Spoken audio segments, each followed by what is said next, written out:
आसंतु आज जानिबा ओडिशार प्रसिद्ध चारिटी क्षेत्र विषय कथा होची गयासुर को बध करने समय भगवान विष्णु एवं गयासुर मध्य युद्ध चलुवा समय भगवान विष्णुंकर चारि हाथ थिबा चारिटी जाक आयुध छिटिकी चारिटी विभिन्न स्थान रे पड़िला।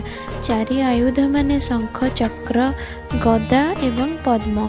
शंख छिटिकी पड़िला श्रीक्षेत्र रे अर्थात पुरी रे, ताहार नाम है शंख क्षेत्र।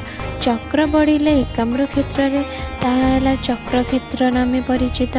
गदा पड़िला बिरजा क्षेत्र रे, ताहा गदा क्षेत्र रूपे मान्य। पद्म खसिला अर्क क्षेत्र रे अर्थात कोणार्क रे, ताहा पद्म क्षेत्र रूप में प्रसिद्ध। सूर्य होउछन्ति पद्मर बंधु, तेणु अर्क क्षेत्र रे पद्मर आकर्षण रे सूर्यदेव तांकर प्रथम किरण प्रकाश करिथांती। जय जगन्नाथ। वीडियोटी भल लगिले लाइक एवं सब्सक्राइब करंतु।